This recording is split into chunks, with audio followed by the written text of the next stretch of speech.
In the same way as the energy that carries your loved one's vibration on the other side, it's that vibration, it's that same force that animates you and gives you life, is the same force that animates your loved one on the other side. There is no separation.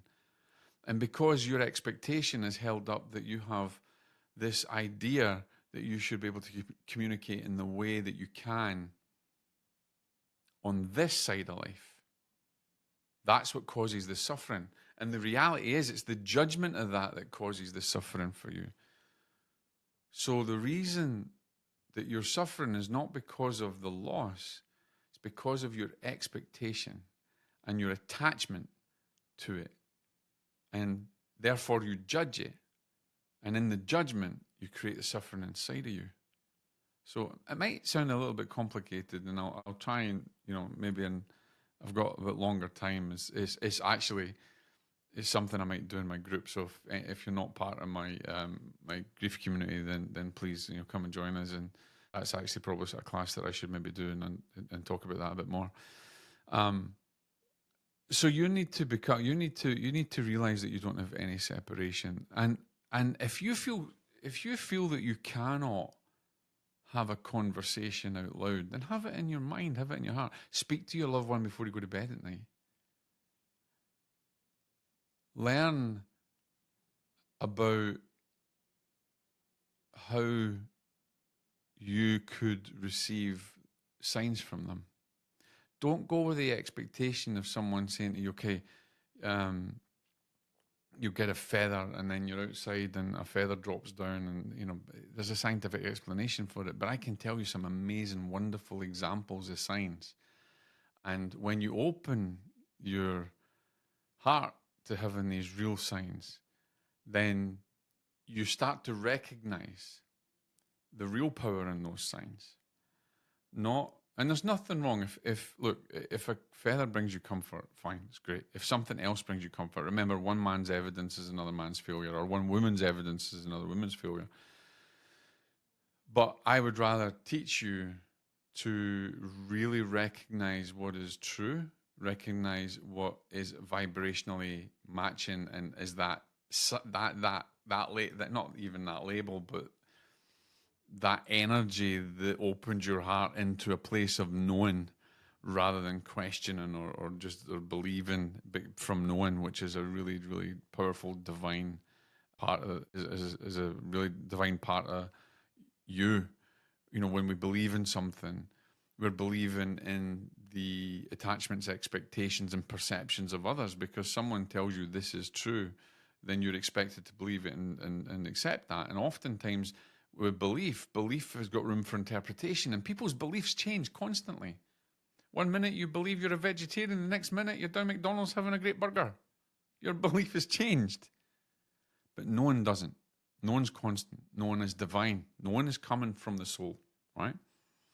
So soon, when you start to communicate, if you speak out loud or you speak in your heart, and then you start to recognize changes and signs that speak to you from your soul, speak to you from your knowing, that's when you can really recognize and move forward on the grief journey, because you know that your loved ones are fine and your loved ones are there. And it's not just about going to a medium and getting a medium to connect you, because again, that's just a little grain of sand in a vast desert.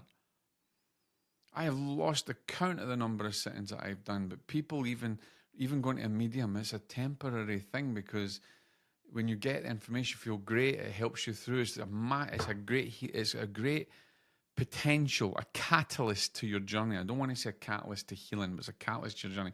But it can heal other aspects of your life in ways such as, I know people who have had physical illness, but they've managed to get through it because of maybe the sitting or the evidence that they've had come through, or information's come through that has put the person on a path to health, and that's different.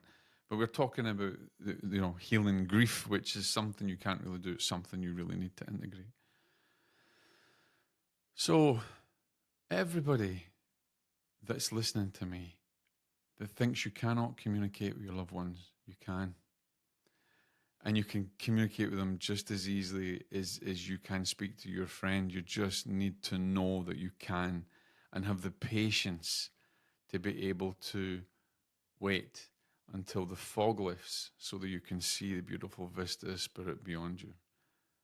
That's all you need to do. There's no time in spirit. You're connected. My favorite saying, statement or saying that I kind of coined a long, long time ago was, your loved ones are waiting for you just in the next room.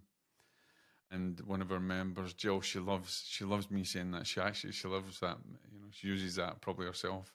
And she's had amazing and wonderful signs. And people that I've read for recently and stuff, they've had amazing signs and stuff. But what I want you to do is to realize you don't have to come to me. You don't have to come and sit with a medium just to get this. Power's inside of you. You can communicate now. Drive along the car. I do this with my dad. Drive along the car and speak to my dad. Right? I've got to the point now where I know when he's going to respond. And if he doesn't respond, he could be busy. Right?